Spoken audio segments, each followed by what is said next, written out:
Hello, and welcome to the foundational class on import templates that you should be using in Sage 300.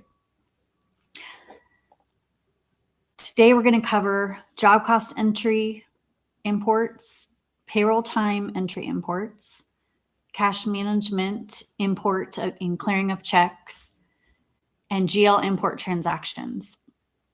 There is another course that we'll be having sometime in the next month or two that will cover some other imports that aren't as common as these, but that are still fairly common. So just FYI on that.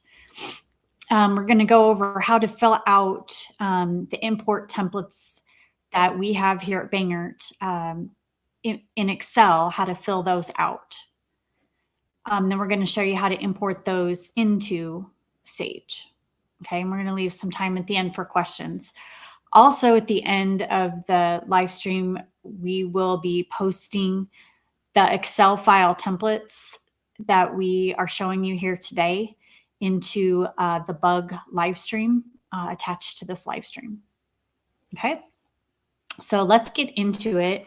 As I go through some of these, I'm going to talk about some scenarios of why people are using these. So just to give you some examples, this one's kind of apparent, but I will show you and talk about some examples of what companies are using these for. Okay. Okay.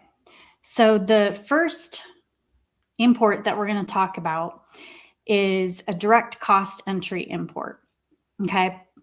So let's say that you have a bunch of entries that you want to hit your jobs in job cost, and it's not an accounts payable type of bill. It's not something that's generated from payroll. So this might be things that you charge monthly to jobs, recurring types of things, or it might be some people do some additional labor costs, for example, through job cost entry imports. So those are a couple scenarios where why you might be using this file.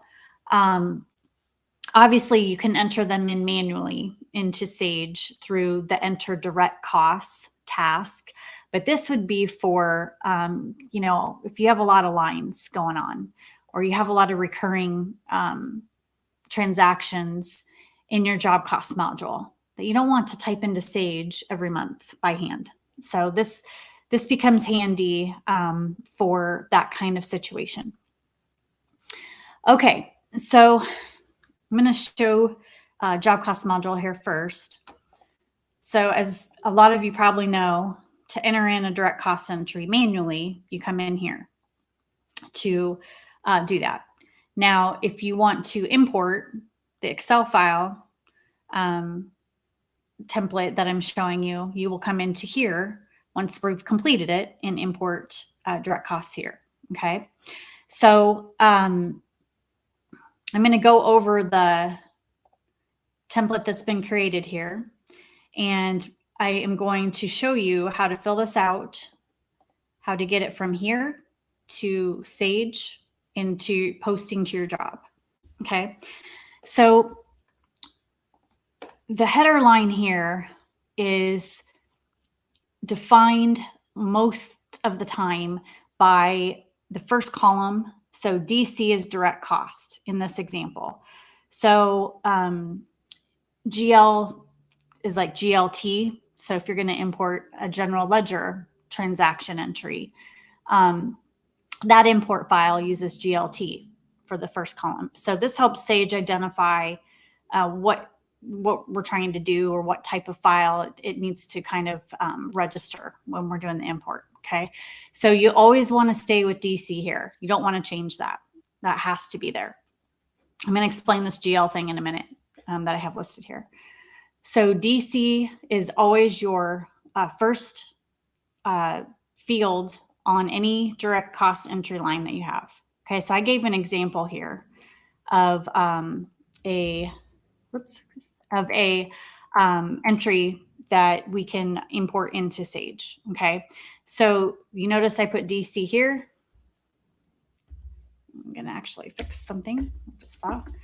The next field always wants to be, next column should be a comma. So the comma separates your fields, and that's how Sage knows how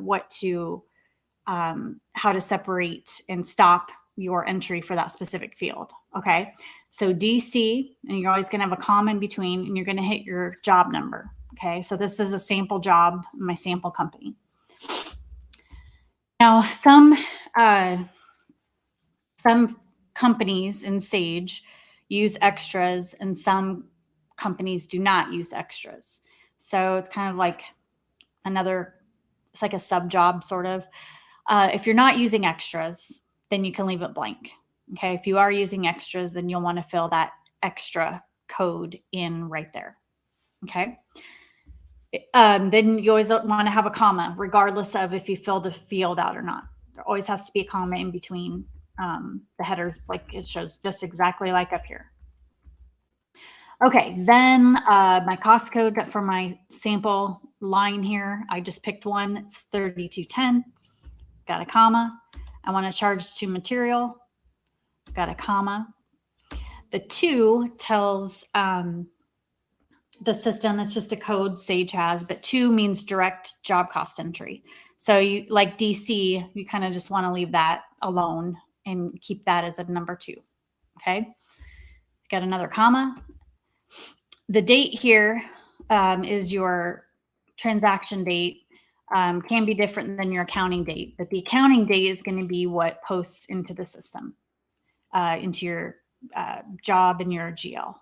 Okay, so you want to make sure the format of the date is like this. I've formatted this file to be text, so it should come through. If you just type it just like that, it'll keep the format as a text field. Okay, and that's how Sage needs to have it. Okay, so in this scenario, my sample line, I am charging this job for some general ledger, general liability insurance cost. So my description here, I've put general liability insurance costs.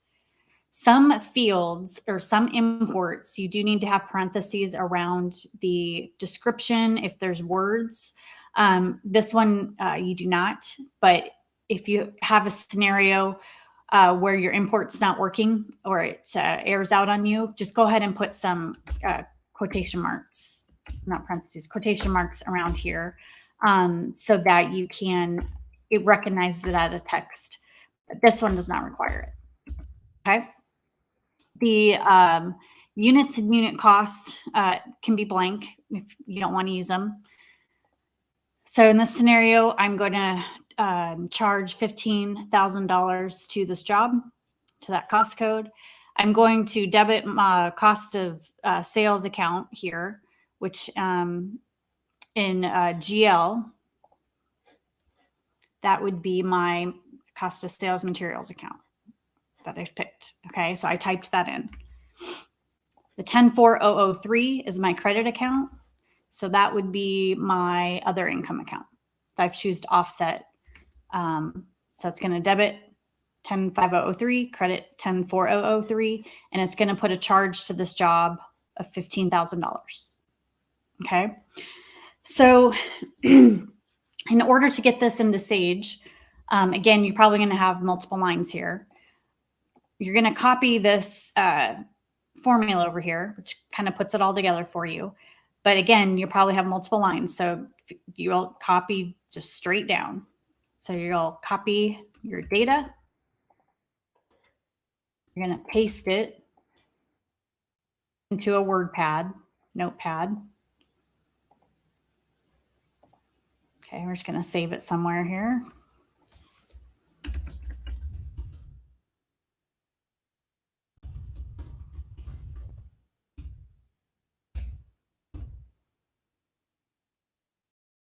Okay, so there is my import file. Okay, again, it's going to probably have multiple lines.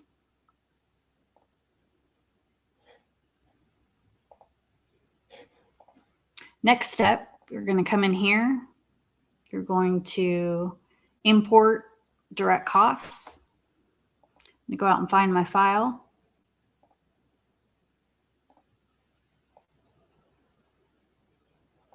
I did this to myself, but just a tidbit, you want to change this to all files. Okay, and there's my file. Okay, so you're going to double click on that.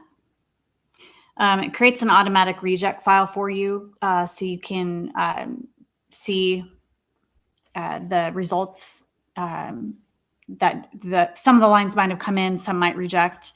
So it creates another record file for you to see what ones did not come in. Okay, so I have automatic print to file settings on. So I'm just gonna, where my printout goes. So I'm gonna just hit the start button here. I'm gonna check my printout after this.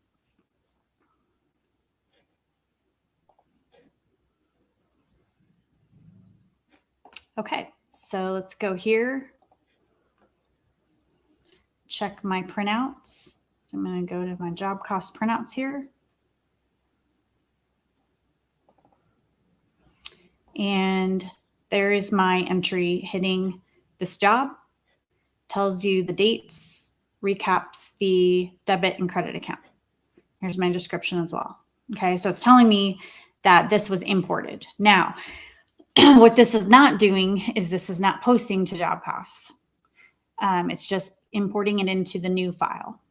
Okay, so if I go here to post entries, hit ranges and go and find this batch that I just did right here, can see that it still needs to be posted. Okay, so another way to look at it, to just kind of, let's say you want to double check it. Let's go look at the batch.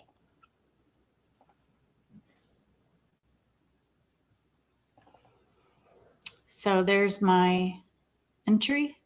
I can add, my debit and credit columns on there if I want to, but here's the entry that I just did. Okay, so if I go ahead and post it,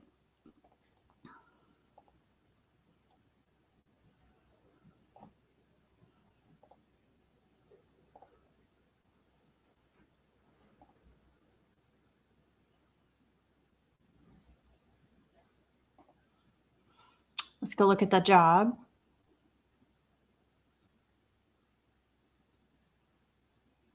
Just going to pull up filter for the job in here.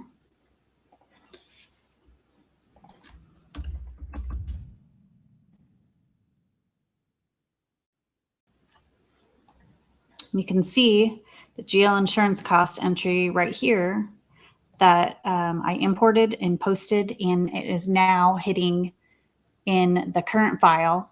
And so it'll have all reports for job costs for this job. It's now posted through. Okay, so that is a really nice import file that can be used when you have multiple recurring lines, monthly, weekly, maybe daily, that you're importing in maybe from another software, or like I said, you're charging maybe some insurance costs or something regularly to jobs. You just might want to come in here and next month, maybe you only put 1,000 here. Well, then all you have to do is copy your lines, put them into WordPad, and import them in. Okay. All right. So there is the job cost entries import. The next one that I'm going to talk about is the payroll time entry import. So let's say you're working with a third-party software company, and they do not integrate with Sage 300, but you can get some data out of that system into CSV or text or Excel in some fashion.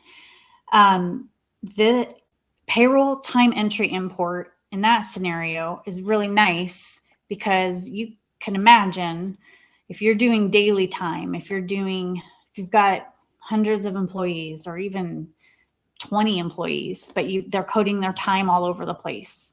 to all sorts of different jobs. This payroll time entry import file reduces that input. So you can talk to your software vendors or whoever about getting your import file to match what's needed for Sage. Now, the nice thing about this specific import, which is not available in all Sage imports, is that you can move some columns around. So you notice the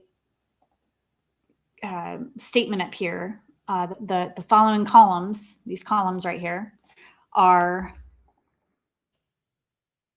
supposed to be matching up to your time entry view inside the payroll module. In time entry view, where you put your time in, that screen, you can customize that screen. So I can move these fields all around in a customization area right here to however I want it. So let's say your payroll vendor can only do it in this specific format for some odd reason. Then you could customize your entry screen, your time entry screen in here to match up to that vendor. Most vendors, though, can accommodate what you need for, something in Excel. Okay, so this specific scenario, I am using the daily time entry view. Okay, so you'll see that these are in a certain order. So if you come in here to your payroll module and check, go to Tools, Customize Time Entry. And if we look at the daily time view, which you can customize this by, so it's kind of not the best, but if you add it to the list, you kind of have to undo everything and kind of start over and put these in, add them in the order you want. But this one's been set up, so you can, you will want to follow this specific order. So you'll see that if I minimize this, you'll see that my date, my employee number, my job, my cost code, pay ID, units, rate, and amount are all in the same order as this time entry view right here. Okay. So very important to follow the view that you're going to use for the import. So you'll also notice there's some other views in here.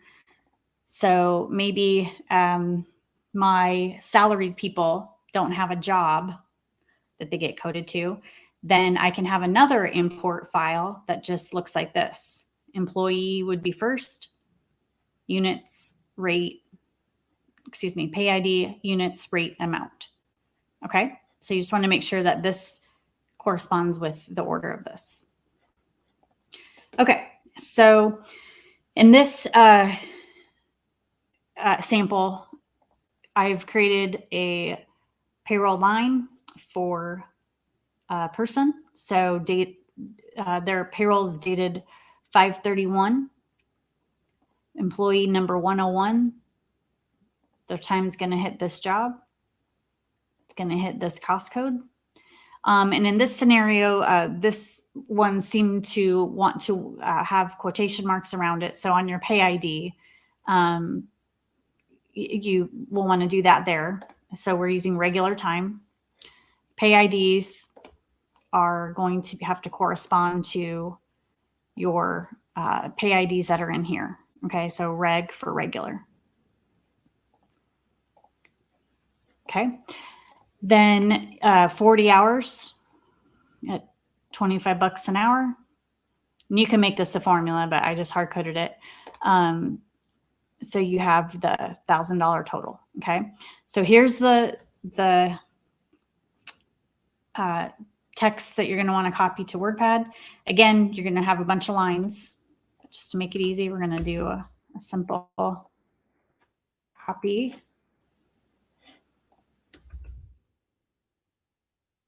Paste. I'm going to change this date though, because I have another entry in there with the same date. Okay. So we're going to save this as a file. Okay. Now we're ready to go into payroll.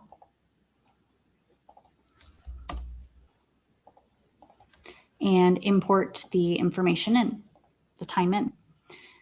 Okay, so you're gonna come here to Tools, Import Time. We're gonna go find our file. Okay, good there.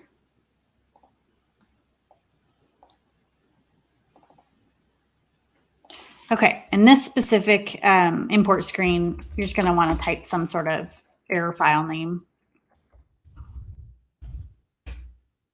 Okay, so this is important. So if you remember, I was using the daily time entry view. So I'm going to pick that.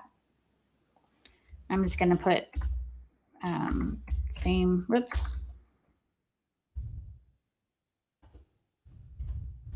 period begin and period end, just for testing here. And I am going to hit start. Let's check our tasks. Okay, it looks like it went in. Okay, so let's say I made an error, or I want to check what went in. So first of all, probably just want to look at your printout quick and see,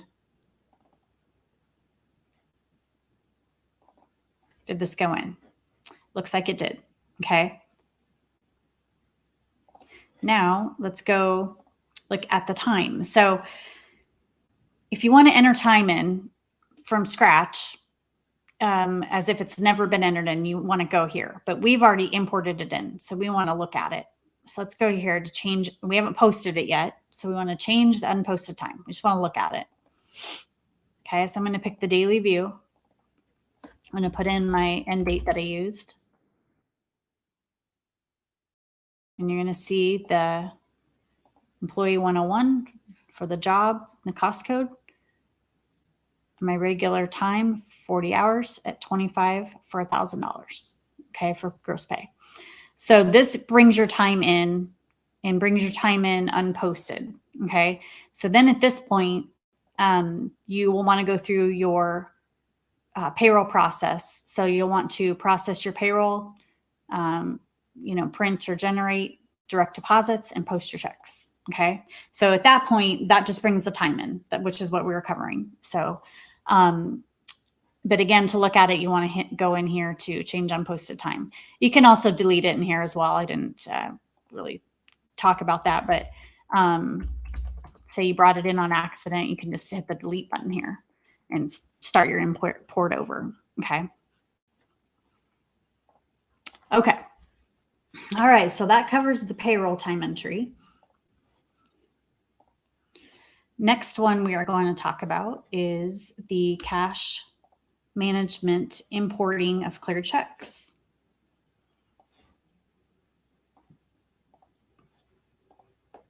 Okay. So let's say you have a big bank account and you have a lot of stuff clearing every day, and you don't want to go in and check mark those off in the bank rec all the time at month end. So you can use the import cleared checks utility in cash management in order to do that. So almost every bank has the capability to get your file in this format. It's a pretty simple format. So they'll give you the check number, the amount they cleared it for, and the date it cleared. Okay. This part here, you might have to fill in, but that's just your bank account name. Okay. But most banks will give you this, can give you this format. Okay. So this one is pretty layman's terms, pretty easy to figure out, but you're going to type in your bank account ID here and the first field there. So this one's called first. So if you're not sure what your bank ID is, you're going to go in here to your setup bank accounts And it's this bank account right here. It's not this one here. Okay, so I'm using the first bank account. Okay, and you're going to want to put that one in quotation marks. The next field, so this will come from the bank download. It will be your check number. So this has to be in text format. So if it's from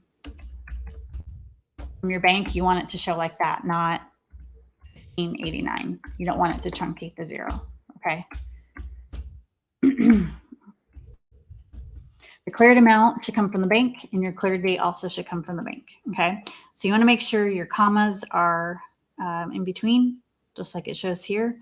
And again, this is going to be a really long list, usually, of data. Now, you can do this daily, you can do this weekly, you can do it monthly. If you're like, whoops, I forgot, did I do this yesterday? You can go backwards, and it won't hurt to import it twice. It'll just give you a warning that that check has already been cleared. So some people will try and do it daily, and then at the end of the month, they'll just do a big mass import of all checks to make sure they got them all before they reconcile. Okay, so just FYI, don't be afraid to do that. Okay, so same scenario here. You're going to copy this to a WordPad.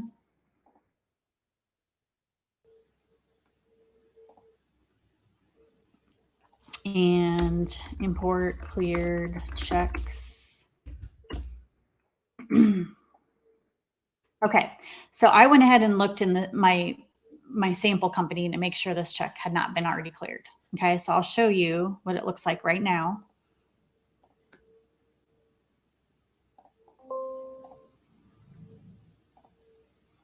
So check number 24434 right here is not cleared. No cleared date, no cleared amount. So once I do this import, then we're going to come back in here and look at this. Okay. All right. So I've got my file saved. I want to come here to import cleared checks under the tools menu. Going to go out and find my file.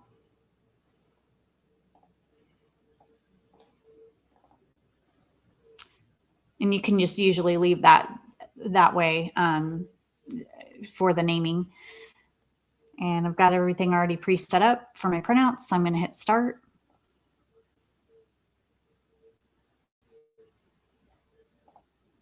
And we're completed. Okay. So we're going to go back in here. We're going to look at the register.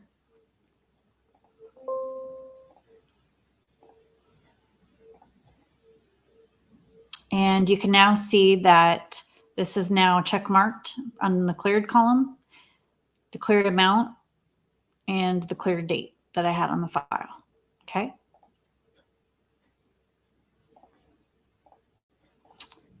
Okay, so that is really as easy as it is. Just a quick side note here. When you go in here to reconcile, say you've cleared your checks for the month, you want to check mark this box here to reconcile your cleared entries when you're doing this, to make sure it changes them from cleared to reconciled. Okay, so just a quick tidbit there. Okay, so the last import that I'm going to talk about is the general ledger import file. Let me get that up here.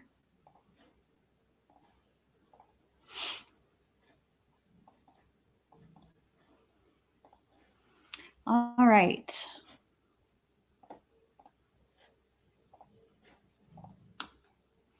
So this one here is a sample entry for somebody that, a company that has made a down payment on a truck purchase. Okay, so just to give you a little background on this.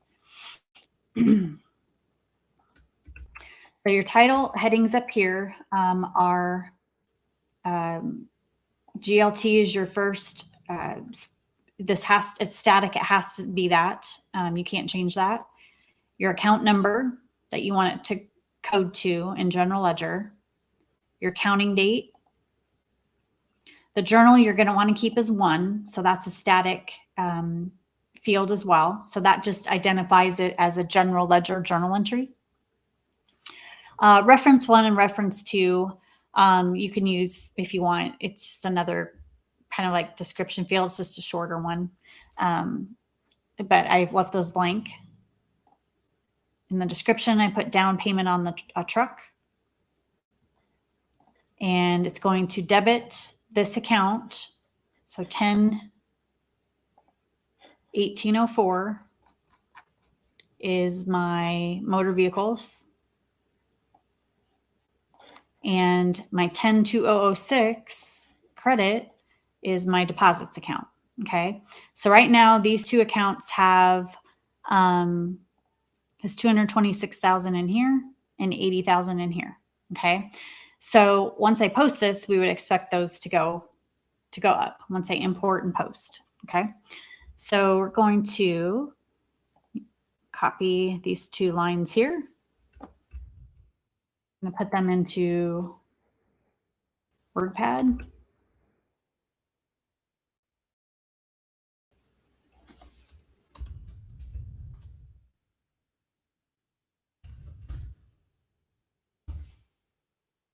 And we're going to go into General Ledger.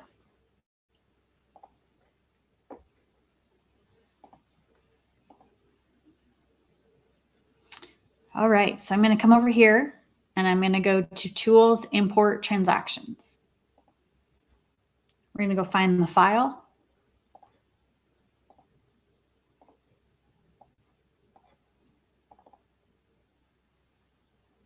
And I've already got my printout set up, my reject files in there, and I'm going to hit start.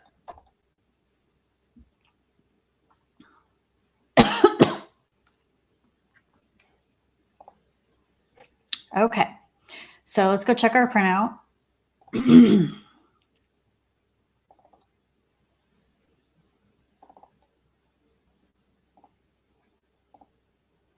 And looks like we are okay. This would normally say, it would give you a rejection area down here. Okay. So let's go look at it. Let's say, oh, I'm not sure if that came in right, or I'm just wanting to look at it.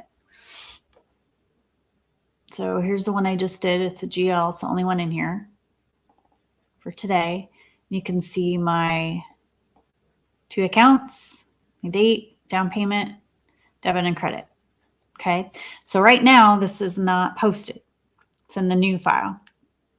So I want to come in here and I want to post that entry.